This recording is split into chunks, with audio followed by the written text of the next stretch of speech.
네. 예, 안녕하세요. 영등포 재개발 재건축 상담센터 센터장입니다. 8월달 아카데미는 이미 여러분들 다 알고 계실 텐데 조합에 대해서 한번 전체적으로 개론 개념이니까 좀 알고 넘어가도록 하겠습니다. 예, 센터 소개부터 실태 점검 요청까지입니다. 네. 저희 지금 센터는 원래 이제 상주 인력 2명, 현재는 이제 3명으로 올해는 늘었고요. 예. 신길 5동 주민센터하고 여기 현재 물레동 목화마을 활력소에서 각각 2명씩 상주하면서 상담해드리고 있습니다. 센터의 이제 주요 역할은 여러분들도 이미 아시겠지만 이제 사실 이 정비 사업에 대해서 정보가 사실 교류가 안 되고 정보가 있다고 하더라도 여러분들이 아는 정보의 대부분이 카더라라는 어떤 별도 특정 통신에 의한 내용들이 많다 보니까 사실 정비 사업하고는 전혀 개연성이 없거나 아니면 개연성이 있어서 비슷해 보이지만 실제로 여러분들한테는 크게 도움이 안 되는 정보들이 많이 돌다 보니까 사실 이제 정보를 모르다 보니까 네, 거기서 오는 부작용들이 굉장히 많습니다. 그래서 그런 내용들을 현장 저희 상담센터에서 그러니까 상담을 통해서 이렇게 교육을 해드리고 있고요. 예, 그리고 구청하고 관련된 업무에도 연계 운영을 해드리고 있는데, 이제 구청 관련된 업무 같은 경우에 사실, 여러분들이 잘못 오해하고 계신 게, 구청은 인허가 기관이지 관리 기관은 아니라는 거예요. 관리를 한다고 하더라도 최소한의 관리. 왜냐하면 이게, 공공주도형 사업, 그러니까 공공재산을 갖고서 공익을 위해서 거의 하는 것이 아니라 개인 재산, 그러니까 자산 관리 사항이기 때문에 재산권 행사 사항이기 때문에 사실 구청에서의 권한이 없어요. 다만 여러 가지 행정 절차상 인허가 사항이라든가 그다음에 그런 이제 법이 있기 때문에 그런 절차를 유지하기 위해서 최소한의 행정 관리를 위해서 하는 거기 때문에 뭐 이미 주변에서 들어서 아시겠지만 구청 찾아가서 담당 공무원들 괴롭힌다고 해서 여러분들 일이 해결되지는 않습니다. 예. 그런 부분을 결과론적으로 나중에 이제 문제가 되면은 외부 전문가들을 활용해서 해결하는 수밖에 없어요. 다만 이제 우리 영등포구청에서는 그러기 전에 좀 뭔가 정확하게 인지를 시켜드리고 뭔가 중간에 한번 방파제 역할을 해주는 게 저희 현장 상담센터라는 걸 잊지 않으셨으면 좋겠고요. 최근에 서울시 정비사업 동향을 보면요. 예. 지금 저희 상담센터 이 사업이 영등포 생생정비통이라는 브랜딩을 갖고 있어요. 그래서, 이제 전국, 저희가 이제 자치행정이기 때문에, 예, 자치행정에 관련된 이쪽 분야에서, 당당하게 최우수상을 차지했습니다. 부동산 가격 쉽게 확인하고 영등포구 전국 최초로 QR코드 안내문 제작이 돼 있는데, 이제 QR코드 통해서 확인하게 되면은, 예, 건축물 시가표준액이라든가 토지 시가표준액, 그 다음에 공동주택 공시가격, 개별주택 공시가격을 열람할 수 있는 그런, 예, 일종의, 제도가 현재 안내문을 이제 제작해서 부착해서 활용하고 있고요. 이건 뜻은 이제 시책이나 구민인재 중심의 행정을 펼쳐나가기 위해서 만드는 일종의, 적극적인 행정이라고 보시면 될 것 같습니다. 그러니까 이제 자꾸 정보는 계속 오픈될 거거든요. 그러니까 그렇게 참고하시면 될 것 같고, 서울시 정비사업 동향에서 보시면은 이제 모아타운 투기 세력 근절 나서 주민 제한 방식 변경을 하겠다는 건데, 이거는 단순히 모아타운만의 문제는 아니고요. 모든 정비사업에서 투기 세력은 있을 수밖에 없습니다. 왜냐하면 그거를 법적으로 제재할 수 있는 방법이 딱히 없어요. 뭔가 진행되기 전에 일어나는 일에 대해서는. 그리고, 암암리에 조용히 진행되기 때문에 대부분 어떤 내용들이냐면, 우리가 이제 정비 사업은 모아타운이라고 국한하지 마시고 그냥 재개발 재건축의 모든 조합원은 토지 소유자나 부동산 소유자, 그죠? 건축물의 소유자가 조합원들이지 않습니까? 그러면 여기에 이제 이 조합원들이 다 조합원이 되는 거죠. 조합의 조합원이. 그러면 이 지역 내에 뭐 100%가 다 조합에 찬성하는 것들이 아니기 때문에 보통 이제 조합이 이제 구성되기 전에 부동산은 뭐 매일같이 비일비재하게 이제 매매를 형태가 있기 때문에 그런 쪽을 이제 매매를 해서 들어와서 조합원으로서 역할을 수행하게 됩니다. 그러면 이제 조합원으로서 뭐 목소리가 커질 수도 있고 이 분야의 전문가라고 할 수도 있기 때문에 그런 이제 조합원들이 일종의 좀 외부 투기 세력이 되는 거죠. 그러니까 쉽게 말하면 주식을 뭐 저는 개인적으로 주식을 굉장히 좋아하지 않습니다. 주식을 할 줄도 모르고요. 지금도 뭐 주식이 어떻게 돌아가는지는 모르는데 주식하면은 여러분들 뉴스에 보시면 알겠지만 작전 세력이라는 용어를 많이 들어보셨을 텐데, 그죠? 주가를 조작을 한다는 일종의 이제 그런 형태라고 보시면 될 것 같아요. 네. 그런 부분들을 이제 근절하기 위해서 여러모로 준비하고 있다. 이것뿐만 아니라 이렇게 보시면 될 것 같습니다. 사업 추진 어려운 모아타운 10여 곳을 이제 모집해서 이제 그 서울시에서 자문을 통해서 그 사업을 진행시키는 그런 형태입니다. 일단은 재개발 재건축 공사비 갈등 해소 속도 내는데 검증 기준을 개정을 이제 추진하겠다는 건데 사실은 이제 여러분들이 확실히 인지를 하셔야 될 게 재개발 재건축의 성공 여부는 크게 두 가지입니다. 뭐죠? 첫 번째는 당연히 고가의 분양이 완판이 돼야 되는 거고요. 그건 당연하겠죠. 수익이니까. 두 번째는 지출을 줄여야 되는데 가장 큰 지출은 뭡니까? 공사비입니다. 네, 공사비를 줄이는 게 공사비는 줄이고 분양 수익을 높이면 당연히 그 차액이 여러분들한테 환급이 될 수도 있고 아니면 자기 분담을 적게 낼 수도 있고 하는 부분이기 때문에 예, 그 공사비를 검증 기준을 이제 개정을 추진하겠다라는 의도인데 예, 일단은 뭐 당연히 돼야 되는 부분이고요. 근데 사실 공사비를 검증하기에는 현실적으로 굉장히 어려움이 많습니다. 여러 가지 제한 사항들이 있기 때문에 좀 효율적으로 될 것이라고 좀 기대하고 좀 바랍니다.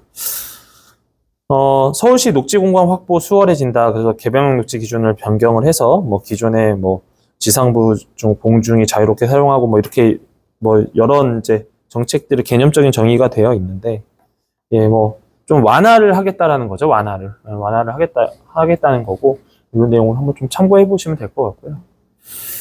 예, 특례법 만들어 재개발 재건축 인허가 등 절차 간소화하겠다라고 하는 건데 사실은 제가 전에도 늘상 강의하지만 인허가 절차가 까다롭고 번거롭기 때문에 공사가 늦어지는 건 아닙니다. 물론 줄일 수는 있겠죠. 최소화시켜서. 근데 제일 중요한 거는 인허가 절차가 간소화돼서 공사 기간이 줄어든다의 개념보다도 인허가를 그러니까 전체적인 정비 사업을 하는 총 주기 가운데 분쟁의 소지들이 많기 때문에 그러니까 분쟁이 여러 분쟁이 있겠죠. 뭐 조합원 간의 분쟁이 될 수 있고 조합과 조합원 간의 분쟁이 될 수도 있고 아니면 조합과 시공사의 분쟁이 될 수도 있고 그죠? 또는 뭐 여러 가지 뭐 시공사면 공사비라든가 이런 책정 간의 문제가 될 수도 있고 굉장히 좀 그럴 수도 있는데 네 절차를 간소화하면 일단은 기본적인 개념 이론상의 공기는 줄어든다. 다만 실제로는 실무에서는 인허가 절차 간소화되는 것보다도 실제로 그 안에서 일어나는 여러 가지 사람이 사는 문제니까 거기서 발생하는 문제를 누군가는 분쟁 조정을 해줘야 된다라는 부분이다. 근데 사실은 이 부분이 뭐 얼마 전에서도 뭐 구에서도 요청이 왔었지만 분쟁 조정이라는 게 굉장히 어려워요. 쉽지 않아요. 왜냐하면 아까도 말씀드렸지만 개인의 재산권 행사 사항이기 때문에 그 재산권 행사 사항을 분쟁 조정한다는 게 정말 쉽지 않습니다. 각각의 논리가 있기 때문에. 그리고 재개발 재건축 속도전, 그래서 용적률 더 준다라는 거는 이제 용적률을 왜 더 줄까요? 왜 더 주겠습니까? 크게 두 가지거든요. 첫 번째는 공익의 목적을 하기 때문에 공익의 목적이 있다는 거는 뭔가 임대주택이든지 여러 가지 뭐 SOC 시설을 내놔야 되기 때문에 내 땅을 일부 내놓고 이제 바꾸는 그런 거기 때문에 용적률을 높여주는 부분들도 있겠지만 또 다른 한편으로는 생각하면 용적률이 높인다는 거는 쉽게 말하면 내가 살고 있는 이 지역에 30층 질 수 있는데 50층, 60층까지 줄 수 있으면 수익성이 올라가겠죠. 그런 차원에서 이제 권장을 하고 있는 건데 이제 이렇게 하는 것들은 큰 틀에서 보면은 사실 현재 부동산 경기가 너무 안 좋죠. 많이 안 좋죠. 그리고 서울시에서 이제 인구가 더 유입되는 개념보다는 인구 간의 지역 이동 개념이잖아요. 그럼 어느 지역으로 이렇게 이동하면 예전에는 막 계속 유입이 됐기 때문에 사실은 누군가 분양을 하면은 그 아파트를 공동주택을 채울 수 있었지만 지금은 이 지역에 있다가 이 지역으로 넘어가는 이런 식으로 되다 보니까 사실은 우리 영등포가 잘 구성해서 돼도 타구에서 얼마 있다가 5년, 10년 뒤에 더 좋은 구성이 되면 우리 영등포 주민들이 또 국민들이 빠져나갈 수 있는 거예요. 이제 그러다 보니까 이제 그런 부분들을 조금 적극적으로 나서겠다. 그런 차원에서 이 부동산 대책들이 나오고 있는 상황인데 사실 이제 부동산 대책 같은 경우는 지방에서는 거의 적용하기 힘듭니다. 왜냐하면 지방 같은 경우는 인구가 유입보다도 유출되는 경우가 굉장히 많아요. 유일하게 유입되는 게 세종시죠. 예, 젊은 층들이. 그런데 막상 가면 엄청 불편하죠. 도로 이상하게 해놔가지고. 그래서, 이제 그런 차원에서 좀 이해를 하시면 되겠다 했을 때, 영등포는 아마 이제 여기 오신 분들이 영등포 지역에 더 오래 계셨기 때문에, 예, 영등포의 상황을 더 잘 아실 거예요. 그렇게 이해하시고, 부동산을 좀 냉정하게 보실 필요가 있다라는 겁니다. 예, 뭐, 그린벨트 해제해서 뭐 5만 가구, 공급을 늘리겠다. 공급을 늘려서 부동산 가격을 안정화시키겠다는 부분인데, 공급이 더 필요한 건 맞습니다. 우리나라도 이제 핵개인하죠. 지금 핵가족이라고 안 하죠. 저희 초등학교 때, 중학교 때는 핵가족이라고 뭐 대가족, 뭐 핵가족이라고 했는데 지금은 핵개인화라고 하죠. 혼자 다 하잖아요. 그죠? 누군가 나 터치하는 거 싫고, 나 혼자만 있고 싶고. 내 기준에 맞춰서 내 일정에 맞추고 싶기 때문에 핵개인하다 보니까 우리나라도 그 예전에 저 어렸을 때 보면은 뭐, 외국 영화를 보면은 한 20세나 20살 되면은 외국 아이들이 집에서 나가죠. 혼자 살잖아요. 근데 우리나라 지금 좀 됐죠.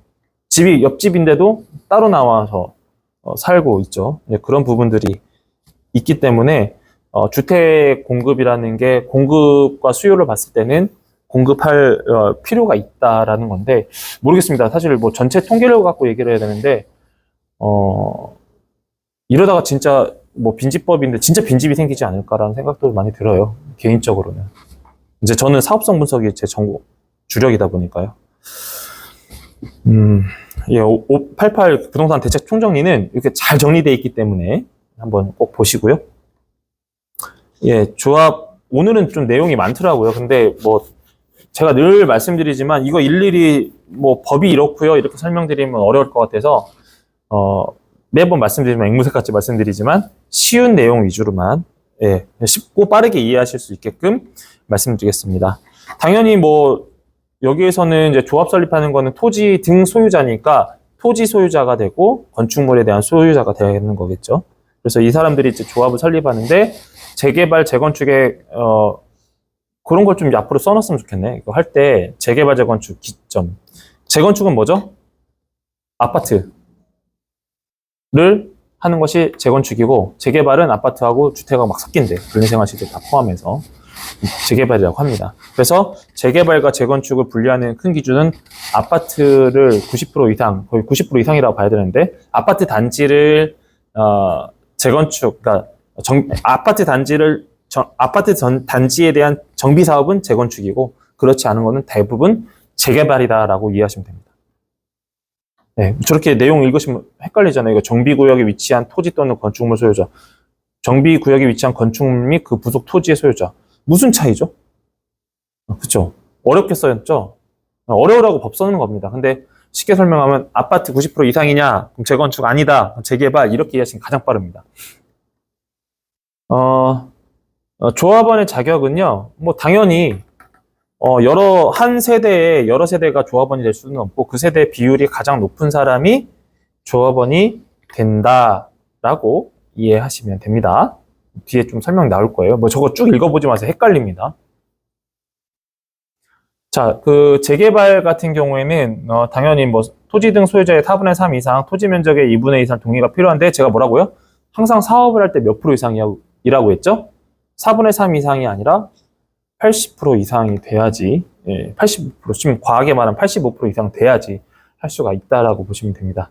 이해 가시죠? 다만, 도정법상으로 봤을 때는 토지종의 소유자 4분의 3 이상, 그리고 면적의 2분의 1 이상이 이제 동의를 받아야 된다라는 부분이고요. 네. 이거는 뭐 그렇게, 재건축도 마찬가지입니다. 거의 비슷합니다. 그렇게 뭐 중요하진 않을 것 같아요. 네. 조합 설립 인가 절차인데요. 사실 이제 추진위원회가 구성이 되고, 그다음에 이제 정관이 작성이 되고, 사업비 및 이제 추정분담금이 산정이 되고, 뭐 이렇게 해서 쭉 되어 있는데, 사실 뭐 추진위원회 구성하기 전에 뭐 준비위원회도 구성하는 데도 있고요. 준비위원회 없이 그냥 추진위원회 구성하는 경우도 있는데, 이제 이런 절차로 해서 이제 조합이 설립이 되는데, 사실은, 실제로 보면은 이 추진위원회가 구성이 되잖아요. 그죠? 지금 여기 보세요.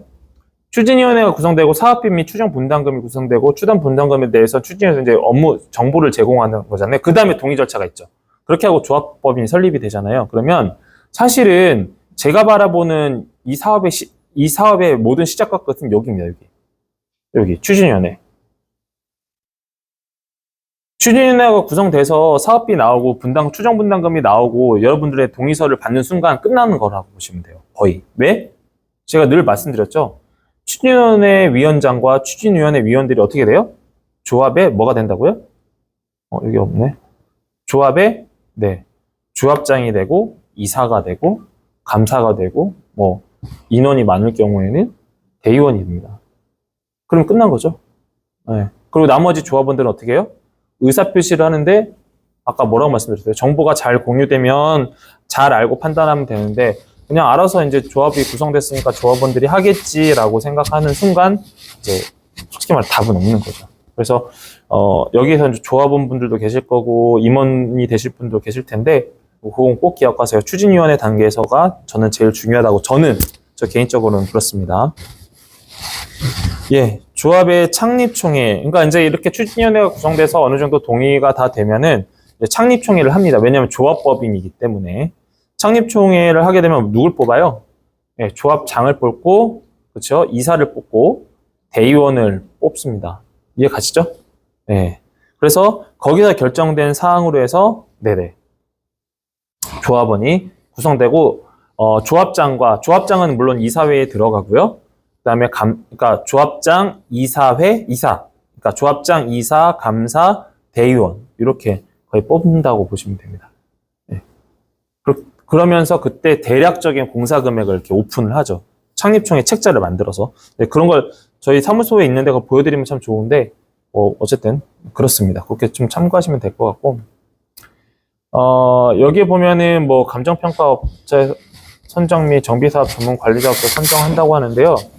사실은 이때 조합 창립총회 때 하는 것보다 이제 조합을 설립을 해놓고 그 다음에 보통 이제 정비사업 전문업체라든가 이제 시공사를 선정하는데, 중요한 거는 그러니까 정비사업 관리 전문업체가 선정되는 것보다 사실 시공사 선정이 가장 중요합니다. 왜냐하면 누구 돈으로 해요? 시작을. 시공사 돈으로 하는 겁니다. 시공사가 계약금을 넣고 그 금액으로 이제 자금을 운영하기 시작하는 거죠. 그렇기 때문에 시공사가 선정하는 거고, 비용 지출하는 것도 물론 조합에 뭐 조합장에 뭐 승인이 있어야 된다고 하지만, 시공사에서 못 주겠다 그러면은 돈 안 나갑니다. 네, 그런 부분들을 잘 관리하셔야 됩니다. 예, 대의원들은 뭐 이렇고요. 10분의 1 이상 조합원에 구성된다. 그러면 100명이면 몇 명? 예를 들어서 100명이면 10명 정도 된다. 150명이면 15명 정도 된다. 이렇게 이해하시면 됩니다. 사실 대의원도 의결할 게 크게 없어요. 예, 결국 그 조합원에서 열고 대의원들이 할 수 있는 건 몇 가지가 있는데, 사실은 현행 구조상 조합장의 힘이 가장 막강합니다. 조합장이 조합 총회를 임시총회든 뭐든 열 수 있는 권한이 거부할 수도 있고 하는데, 거의 사실 뭐 이사회나 대의원들의 권한이 거의 아직까지는 없다라고 보시면 돼요. 그냥 이름만 있는 거죠. 자, 조합원의 임무, 그래도 직무를 보겠습니다. 네, 조합원은 뭐예요? 일종의 우리 시민과 같은 사람입니다. 우리 시민이 누굴 뽑습니까? 작게는 시군 구청장을 뽑고요. 넓게는 대통령을 뽑는 거죠. 이해 가시죠? 네. 그렇게 보시면 됩니다. 그래서 그런 권한이 있고, 그 다음에 이제 정비구역에 여기 보면은 뭐 선임을 직전 3년 동안 정비구역에서 1년 이상 거주한 사람. 근데 대부분 이 조건을 맞춥니다. 이 조건을 안 맞춘 상태에서 조합원이 되기는 어렵고요. 그리고 뭐 나중에 뭐 어떤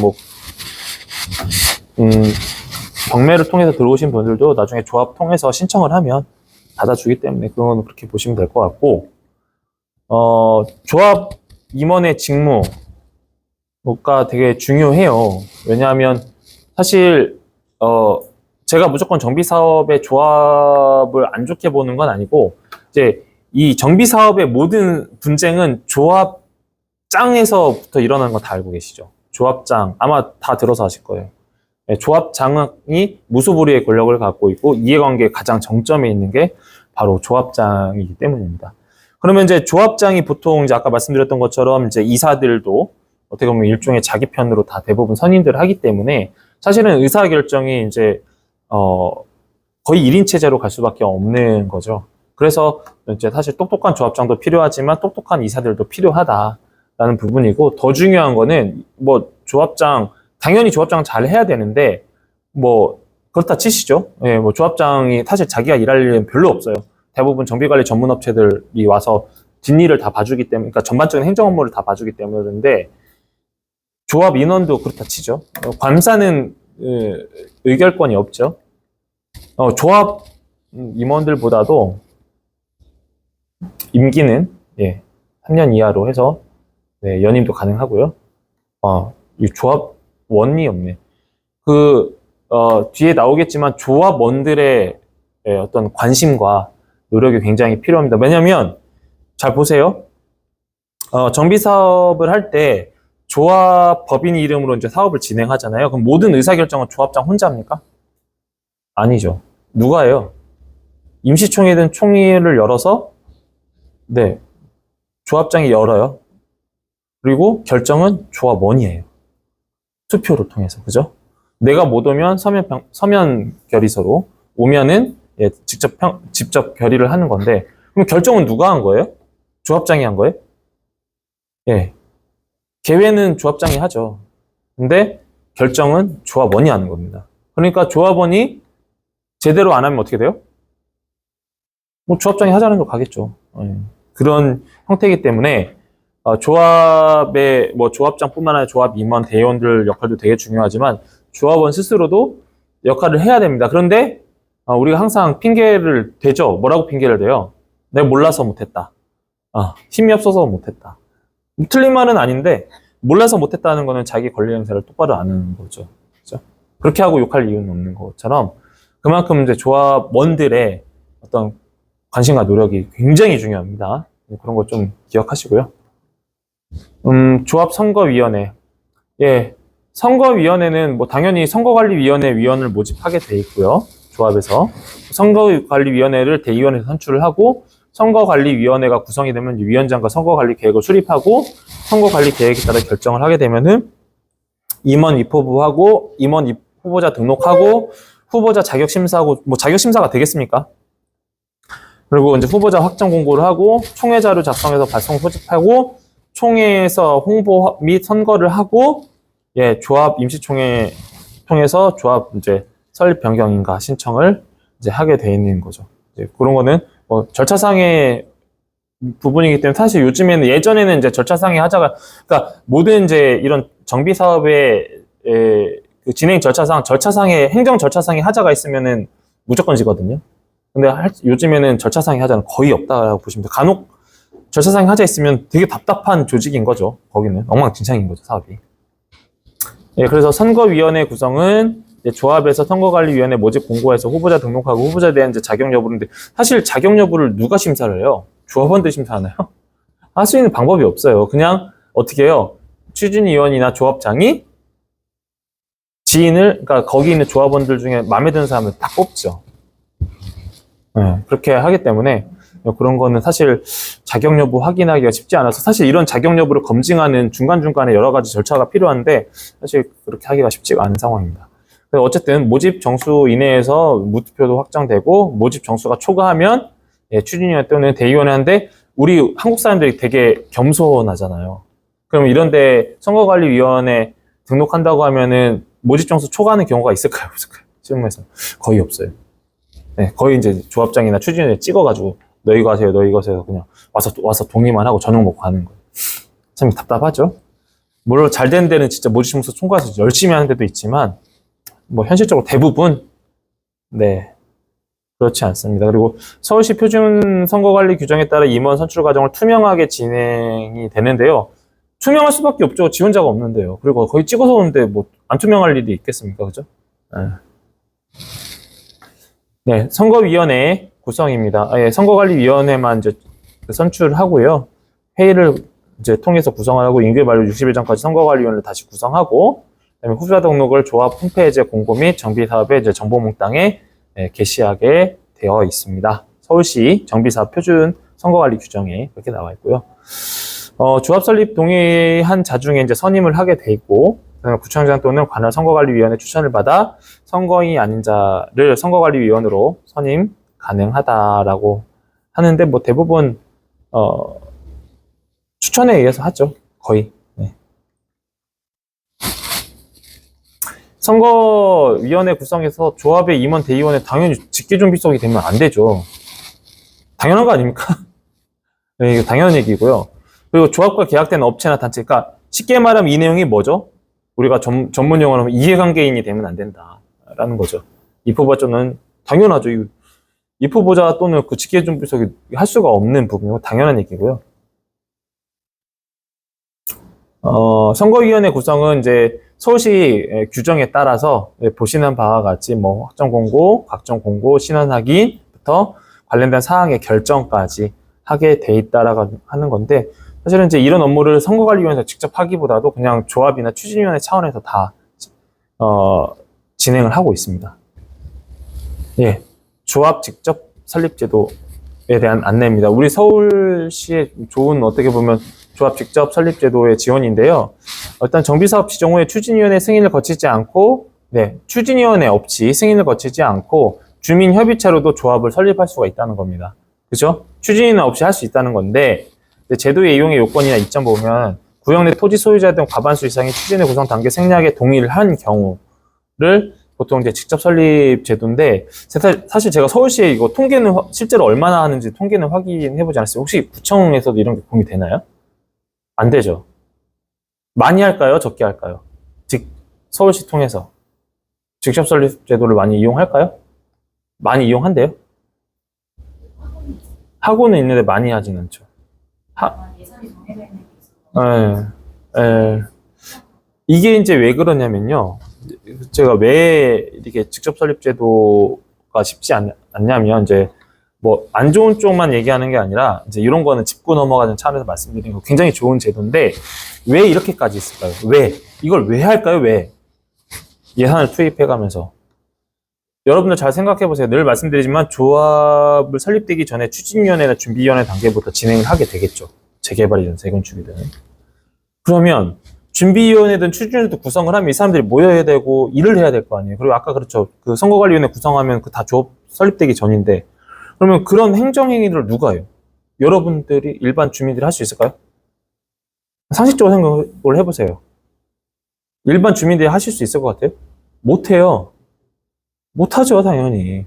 그리고 총회 열면은 총회 장소도 섭외해야 되고, 그 총회 대행도 맡겨야 되고, 그거 다 영상 촬영도 해야 되고, 공증까지 해야 되는데, 그럼 그 비용 누가 돼요? 주민이? 절대 안 모아요. 여러분들, 조심하시는 게 아니라 실제로 조합, 정비 사업을 진행하면서 제가 여태까지 뭐 제가 이상한 데만 해서 그럴 수도 있는데, 조합원들이 돈을 모아서 그렇게 만든 경우는 거의 없어요. 그러면 누군가는 도와주는 사람이 있을 거 아니에요.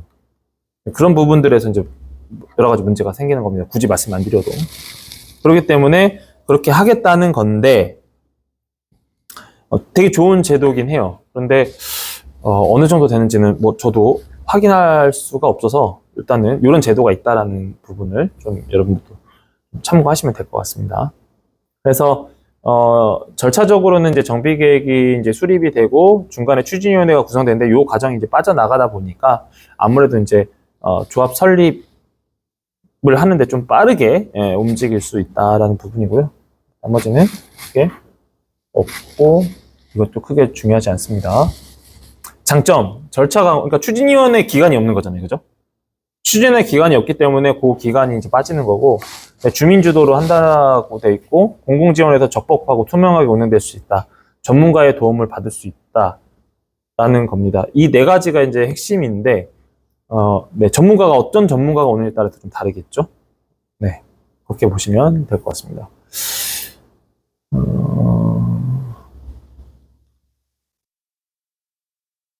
네, 이제 이게 제일 이제 유의점이라기보다도 이제 뭐 문제사항인데 이게 제일 중요해요. 다른 거 뭐 다 필요 없고요. 조합 설립 인가 이후 협력업체의 업무 지원 종료로 집행부 홀로 서기가 어려운. 이거 모르니까. 처음에는 내 돈으로 안 하니까 할 거 아니에요. 지원해 주니까 일부는. 근데 그 이후에는 어떻게 할 거냐 이거죠. 조합 설립했으면 사무실도 얻어야 되고, 그죠? 예. 업체도 선정해야 되고 누군가 거 봐줘야 되고 누가 서류를 계속 만들어야 되는데 이제 이때부터 돈 들어가는 거예요, 또. 그러면 이때는 누가 하냐라는 거죠. 그래서 많이 아쉬워요. 그러니까 이게 무조건 이런 사람이 움직이는 일은 시작과 끝은 돈으로 움직이거든요. 근데 이런 거를 자체로 할 수 있느냐, 자체로 할 수 없느냐. 자체로 할 수 없기 때문에 대부분 다른 업체에 계약도 하기 전에 다른 업체의 도움을 받기 시작하는 거죠. 그런 부분들이 나중에 문제가 되겠죠. 자, 마지막에는 실태 점검 요청인데요. 실태 점검 요청은 뭐냐면, 뭐, 조합원 운영 시 발생하는 민원을 이제 유형과 경중에 따라 점검하는 제도인데, 사실은 이제 그 도정법에 의해서 이제 재개발 재건축 정비사업 추진위원회 및 조합 대상에서 조합 운영과 관련된 민원이 반복 발생 시 시와 자치구 조합 운영 실태 점검을 위한 합동조사를 실시하는데, 우리 영등포는 실시 많이 하나요? 합동조사? 근데 거의 없죠. 한 몇 건 정도 돼요? 사례가? 네. 한 건? 네. 그러면 그건 대단히 문제가 있는 곳이 확률이 매우 높습니다. 대단히 문제가 있고요. 사실은, 서두에 말씀드렸지만, 이게 개인의 재산권 행사 사항이라서 사실 구에서 해줄 수 있는 게 거의 없어요. 그리고, 재개발, 재건축, 그러니까 통칭 정비 사업이라는 이 사업에서는 예를 들어서 이제 이거죠. 굳이 뭐, 범죄 사건이라고 가정을 하면은, 가해자가 있고 피해자가 있잖아요. 그죠? 근데 정비 사업은 누가 다,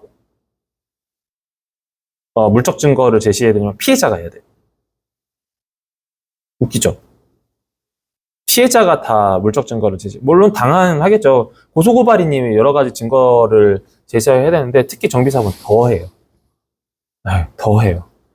확실한 거 아니면은 못 덤벼드려요. 그럼 괜히 나중에 명예훼손으로 또 역으로 고소당하거든요. 그러니까 이런 것들이 굉장히 조금 어려움이 있죠. 그렇다고 뭐 법 제도를 변경해서 상시적으로 할 수 있냐? 그러면 또 고소고발이 남발할 거기 때문에 그러면은 고소고발이 들어가면 제일 첫 번째는 경찰서에서 수사를 할 거고 지능경제수사팀에서 할 거고 여기서 문제가 혐의가 있으면 검찰로 넘어가는데 그런 것 자체가 굉장히 일이기 때문에 오래 걸리고 그리고 저희가 대표적으로 진행했던 사안이 이거 진행하는데 1년 걸렸어요. 조합장에 이슈가 좀 있어서 일단은 그쪽 이제 비대위 쪽 저희가 자문을 하면서 했었는데 1년 걸리고 입증 책임도 다 비대위에 있고 네. 그런 거 그리고 완전 명확하고 특정되지 않으면 쉽지 않아요. 네. 그러다 보니까 좀 여러 가지 좀 제도적인 변경이 필요한데 글쎄요 이 부분에 대해서 어느 정도 제도가 변경될지는 아직도 미지수입니다. 그래서 이럴 때는 행정기관의 관리 감독이 중요한데 아까 뭐라고 했죠?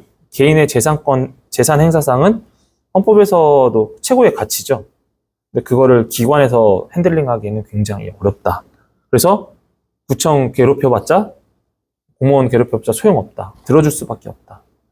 네, 들어주고 뭔가 액션 취하기는 어려움이 있으니까 괜히 또 찾아가셔서 그리고 유튜브 보시는 분도 찾아가셔서 소리 지르고 사대질하고 해봐야 소용없으니까 그런 걸 하기 위해서는 명확한 근거를 갖고 하셔야 된다. 근데 그런 부분들이 어떻게 보면 법적이라든가 행정적인 제도의 한계라는 부분이 많이 이제 노출이 되는 거죠. 자, 이제 실태 점검 방법은 기획 점검. 그래서 이제 서울시 주관에서 교통부 합동 점검을 하거나 기동 점검 민원에 따라서 서울시 협조로 해서 자치구 주관으로 하는 건데 아까도 이제 말씀드려서 알겠지만 이런 경우는 진짜 문제가 있는 건데 입증 책임은 본인한테 있다라는 거죠. 그래서 어쨌든 절차는 아셔야 되니까 점검 절차는 점검 신청을 하시면 그냥 구에다 문의하시면 돼요. 그래서 문의하시면 점검 신청 이제 당연히 뭐 신청을 하겠죠. 그럼 기동 점검만 준비하고 운영 알림하고 현장 조사 방침 수립 및 시행하고 조합 점검 통보를 하고 현장 조사를 하고 점검 결과 및 조치 계획 보고하고 조치 계획 통보 조치 및 사례 전파하고 지적 사항 및 이행 계획 제출 및 지속 관리를 하는데 되게 좋은 제도예요. 실태 점검 요청에 따라 되게 좋은 제도인데 요거는 좀 아셔야 될 게 이게 실제적으로 이제 대부분 이런 것들이 아까 뭐라고 했죠? 절차상의 하자는 요즘에 거의 없어요.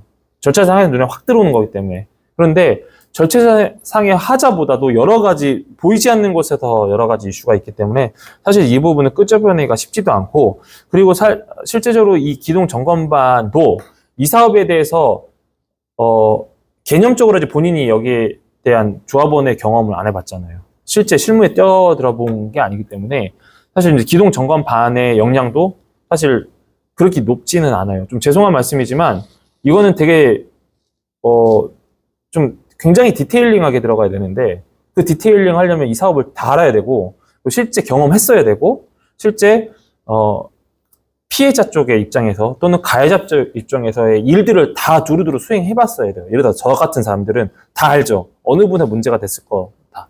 근데 사실 또 어느 부분을 문제가 됐을 때 막아주면 된다라도 알게 되는 거죠.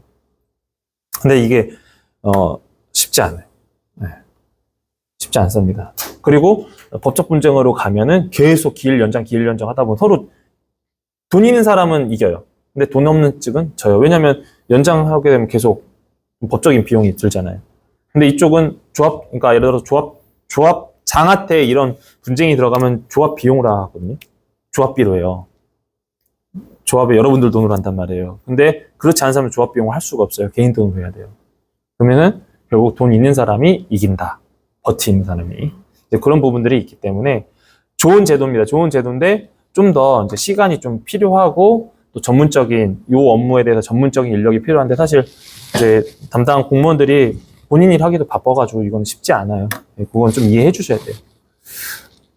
유형별 조치사항은 이제 수사의뢰가 있고요, 시정명령이 있고, 기관 통보가 있고, 환수 있고, 행정지도가 있죠. 근데 이제 결과론적으로 수사 의뢰가 들어가야 이제 탈탈 털 수가 있는데 사실 수사 의뢰까지가 가기가 너무 어려워요. 그 전에 수사 의뢰 한다고 하더라도 이제 경찰이 먼저 수사를 하고 경찰에서 뭔가 확실한 혐의를 갖고서 이제 검찰에 넘겨야 되기 때문에 검찰에 넘긴다고 하더라도 검찰에서 보강 수사하라고 하면 또 늘어나는 거예요.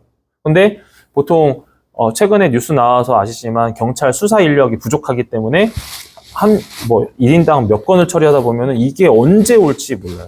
아무리 빨리 해달라고 해도 기존 일정이 있기 때문에. 그래서 단순한 게 아니다. 근데 그렇다고 하지 말라 그런 건 아니고 어쨌든 이런 부분들이 있기 때문에 좀 참고는 하셔라 그런 내용입니다. 예. 조합 관련돼서 이제 자주 하시는 질문들인데요. 어차피 이 내용들은 한번 참고하시면 될 것 같고요. 혹시 오신 분들이 계시기 때문에 혹시 궁금한 거 있으시면 영상은 여기까지만 해주시고, 네네.